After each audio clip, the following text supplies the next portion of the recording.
géopolitique. Le 6-9 Listen anywhere. sur France Inter. Bonjour Anthony Bélanger. Bonjour Marion, bonjour à tous. Vous nous parlez aujourd'hui de ces Corans brûlés en Suède et au Danemark. Oui, la dernière fois c'était il y a une semaine à peine devant le Parlement de Stockholm. Quelques jours plus tôt, c'est un réfugié irakien qui a déchiré le livre saint de l'islam en public en prenant soin de coincer des tranches de bacon entre les pages. Fin juin, c'était devant une mosquée de la capitale suédoise. Chaque fois, les auteurs de ces profanations préviennent les médias, mais aussi et surtout la police qui assure en masse la sécurité de ces happenings, car au nom de la sacro-sainte liberté d'expression, rien ne peut être sérieusement fait en Suède et au Danemark pour interdire ces actes.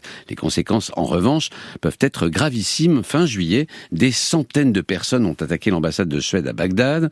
L'Irak, qui de plus a expulsé l'ambassadeur de Suède et rappelé le sien à Stockholm. Au Danemark, les mêmes scènes de profanation du livre saint de l'islam ont produit les mêmes effets au travers du monde musulman. Et que sait-on des auteurs de ces destructions de Coran ? Alors, il y a deux groupes bien distincts. D'abord, une poignée de militants d'extrême droite rassemblés autour d'un politicien danois. Il s'appelle Rasmus Paludan et son groupe Starn Kurs ou Ligne Dure. La presse scandinave l'a surnommé le serial incendiaire et pour une bonne raison, l'autodafé de Coran est devenu sa spécialité.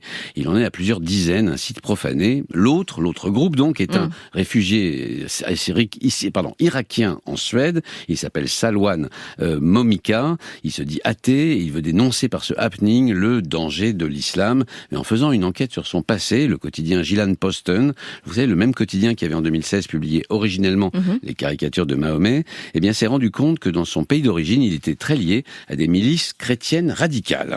Et qu'essaie-t-il d'obtenir par ces actes ? D'abord, susciter un débat autour de la place de l'islam. L'idée est de faire la démonstration par l'absurde, c'est le moins qu'on puisse dire, de son incompatibilité avec les valeurs occidentales. De plus, ces actes ne font qu'embarrasser un peu plus la candidature de la Suède à l'OTAN, parce que plusieurs de ces dégradations ont en effet été montées devant l'ambassade de Turquie ou des mosquées fréquentées par les Turcs.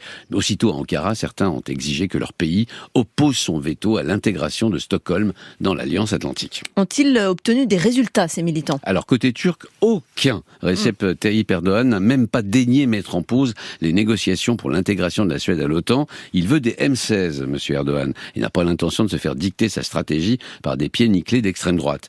Côté scandinave, la question est de savoir s'il fallait rétablir le crime de blasphème pour empêcher ces actes de profanation à peine effleuré Copenhague et Stockholm. On se dirige plutôt vers la qualification de crime raciste ou de haine raciale. Quant à Salwan Momika, les autorités suédoises ont fait savoir qu'elles allaient sous peu reconsidérer son statut de réfugié eu égard aux obligations de réserve qu'il impose. Reste, du côté des pays musulmans, le choc des civilisations. Parce que pour les intégristes musulmans, ces dégradations de Coran démontrent combien l'affrontement entre les deux mondes est inévitable.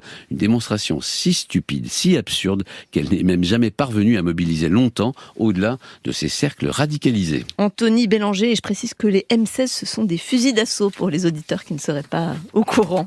Merci à vous.